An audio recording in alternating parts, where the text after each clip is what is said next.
ನಮಸ್ಕಾರ. ಹಸಿದವರಿಗೆ ಅನ್ನ ಹಾಕಿದರೆ ಬಡವರಿಗೆ, ಬಗ್ಗರಿಗೆ, ಪ್ರಾಣಿ ಪಶು ಪಕ್ಷಿಗಳಿಗೆ,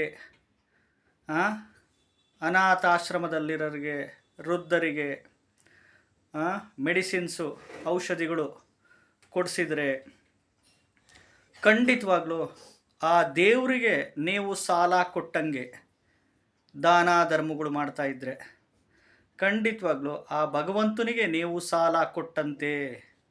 ನೀವು ಕೂತಿರುವ ಜಾಗಕ್ಕೆ ಭಗವಂತ ನಿಮ್ಮನ್ನು ಹುಡುಕೊಂಬಂದು ಸಹಾಯ ಮಾಡೇ ಮಾಡ್ತಾನೆ, ಮಾನವನ ರೂಪದಲ್ಲಿ ಅಥವಾ ಪ್ರಾಣಿ ಪಶು ಪಕ್ಷಿಗಳ ಮುಖಾಂತರ ಅಥವಾ ಅನ್ನೋನ್ ಪರ್ಸನ್ ವ್ಯಕ್ತಿಗಳ ಮುಖಾಂತರ ಖಂಡಿತವಾಗ್ಲೂ ಸಹಾಯ ಮಾಡೇ ಮಾಡ್ತಾನೆ.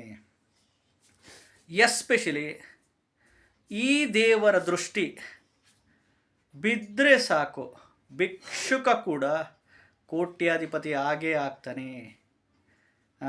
ಎಸ್ಪೆಷಲಿ ಈ ರಾಶಿಯವರಿಗೆ, ಯಾವ್ಯಾವ ರಾಶಿಯವರು, ಯಾವ ದೇವರ ದೃಷ್ಟಿ ಹೇಳ್ತಾ ಹೋಗ್ತೀನಿ. ವಿಡಿಯೋ ಪೂರ್ತಿ ನೋಡ್ತಾ ಹೋಗಿ. ಮೊದಲು ಹೊಸದಾಗಿ ವಿಡಿಯೋ ನೋಡ್ತಾ ಇದ್ದವರು, ಮೊದಲನೇ ಬಾರಿ ವಿಡಿಯೋ ನೋಡ್ತಾ ಇದ್ದವರು ಚಾನಲ್ ಸಬ್ಸ್ಕ್ರೈಬ್ ಮಾಡ್ಕೊಳ್ಳಿ. ವಿಡಿಯೋ ಇಷ್ಟ ಆದರೆ ಲೈಕ್ ಮಾಡಿ. ನೋಡ್ರಿ, ಈ ಎಲ್ಲರೂ ನಾವು ಕಷ್ಟಪಟ್ಟು ಬೆವರು ಸುರಿಸಿ ಉದ್ಯೋಗ, ವ್ಯಾಪಾರ, ವ್ಯವಸಾಯ, ಕೃಷಿ ಮಾಡಲೇಬೇಕು. ಸುಮ್ಮನೆ ಕೂತ್ಕೊಂಡ್ರೆ ಆಕಾಶದಿಂದ 500 ರೂಪಾಯಿ ನೋಟುಗಳು ದೇವರಾಣಿ ಉದುರಲ್ಲ. ಅರ್ಥ ಆಯ್ತಾ? ಇದೆಲ್ರಿಗೂ ಗೊತ್ತಿರೋದು ಅಲ್ವಾ? ಈ ಮತ್ತೆ ನಾವೆಲ್ಲ ಮಂತ್ರಗಳು ಹೇಳ್ಕೊಂಡಿದ್ದೀವಿ, ಸ್ತೋತ್ರಗಳು ಹೇಳ್ಕೊಂಡಿದ್ದೀವಿ, ಹೋಮ ಮಾಡಿಸಿದ್ದೀವಿ, ಪೂಜೆ ಮಾಡಿಸಿದ್ದೀನಿ, ಪುಣ್ಯಕ್ಷೇತ್ರಗಳಿಗೆ ಹೋಗಿ ಬಂದಿದ್ದೀನಿ, ಉರುಳು ಸೇವೆ ಮಾಡಿದ್ದೀನಿ, ಪಾದಯಾತ್ರೆ ಮಾಡಿದ್ದೀನಿ, ಹರಕೆ ಹೊತ್ಕೊಂಡಿದ್ದೀನಿ, ಎಲ್ಲ ಮಾಡಿದ್ದೀನಿ, ನಮಗೇನೂ ಆಗಿಲ್ಲ ಅಂತ ಮಾತಾಡ್ತಿರ್ತೀರ ಅಲ್ವಾ?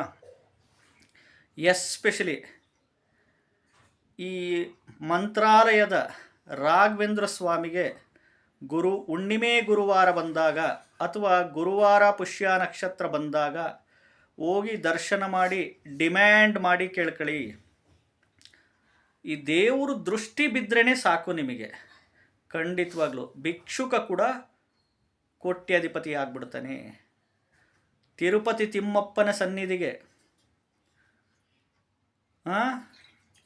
ತಿಮ್ಮಪ್ಪನ ಸನ್ನಿಧಿಗೆ ಗುರುವಾರ ಅಥವಾ ಶನಿವಾರದಂದು ಹೋಗಿ ದರ್ಶನ ಮಾಡಿ ಡಿಮ್ಯಾಂಡ್ ಮಾಡಿ ಕೇಳ್ಕೊಳ್ಳಿ.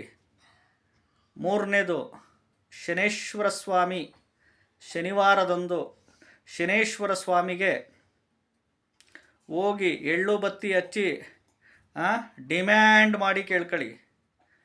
ಇನ್ನೊಂದು, ನಿಮ್ಮ ಮನೆ ಮುಂದೆ ಈಶಾನ್ಯ ಮೂಲೆಯಲ್ಲಿ ನಾರ್ತ್ ಈಸ್ಟ್ ಕಾರ್ನರಲ್ಲಿ ರುದ್ರಾಕ್ಷಿ ಗಿಡನ ಇಟ್ಟುಬಿಟ್ಟು ಪ್ರತಿ ಸೋಮವಾರ, ಪ್ರತಿ ಗುರುವಾರ ತುಪ್ಪದ ದೀಪ ಹಚ್ಚಿ ಡಿಮ್ಯಾಂಡ್ ಮಾಡಿ ಕೇಳ್ಕೊಳ್ಳಿ. ಎಸ್ಪೆಷಲಿ ಈ ದೇವ್ರ ದೃಷ್ಟಿ ಬಿದ್ರೇ ಸಾಕು. ದೇವ್ರ ದೃಷ್ಟಿ ಬೀಳಬೇಕು ಅಂತಂದರೆ ನಿಮ್ಮ ಆತ್ಮದ ಸಂಕಲ್ಪ, ನಿಮ್ಮ ಆತ್ಮ ಅಂದರೆ ಪರಮಾತ್ಮ, ನಿಮ್ಮ ಆತ್ಮದ ಸಂಕಲ್ಪ ಪರಮಾತ್ಮನಿಗೆ ಮುಟ್ಟಬೇಕು. ಮುಟ್ಟಿದಾಗ ಮಾತ್ರ ಭಗವಂತ ನಿಮ್ಮ ಮೇಲೆ ದೃಷ್ಟಿ ಆಗ್ತಾನೆ. ಆ ದೃಷ್ಟಿ ಬೀಳೋವರೆಗೂ ಬಿಡಬಾರ್ದು. ದೇವರಿಗೆ ಡಿಮ್ಯಾಂಡ್ ಮಾಡಿ ಕೇಳ್ಕೊಬೇಕು. ಖಂಡಿತವಾಗ್ಲೂ ಎಲ್ಲ ಕಷ್ಟಗಳು ಕರಗಿ ನೀರಾಗ್ತವೆ. ಒಳ್ಳೆ ಫಲ ಅಂತೂ ನಿಮಗೆ ಸಿಕ್ಕೇ ಸಿಗುತ್ತೆ. ಅರ್ಥ ಮಾಡ್ಕೊಳ್ಳಿ. ಜ್ಯೋತಿಷಿಗಳಾಗಿ ನಾವು ಮಾರ್ಗದರ್ಶನಗಳು ಮಾಡ್ತಿರ್ತೀವಿ. ನಾವೇನು ಜ್ಯೋತಿಷಿಗಳು ದೇವರಲ್ಲ, ಪವಾಡ ಮಾಡೋರಂತೂ ಖಂಡಿತವಾಗ್ಲೂ ಅಲ್ಲ. ಇನ್ನೊಂದು, ಈ ಎಸ್ಪೆಷಲಿ ಈ ವೃಶ್ಚಿಕ ರಾಶಿ, ಮಕರ ರಾಶಿ, ಕುಂಭ ರಾಶಿ, ಕಟಕ ರಾಶಿಯವರು,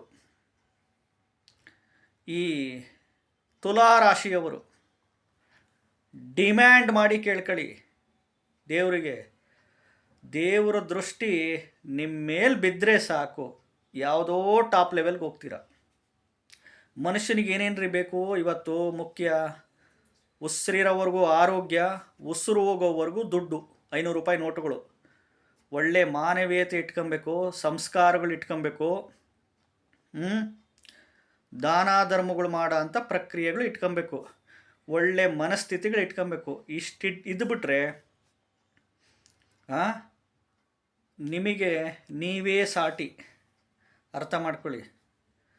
ನಿಮ್ಮೂರಲ್ಲಿ ಆದರೂ ಅಷ್ಟೇ, ಅಲ್ಲಿ ಹೋಗೋಕ್ಕಾಗಲಿಲ್ಲ ಅಂದರು ನಿಮ್ಮೂರಲ್ಲಿ ಈ ದೇವಸ್ಥಾನಗಳು ಇದ್ದೇ ಇರುತ್ತವೆ.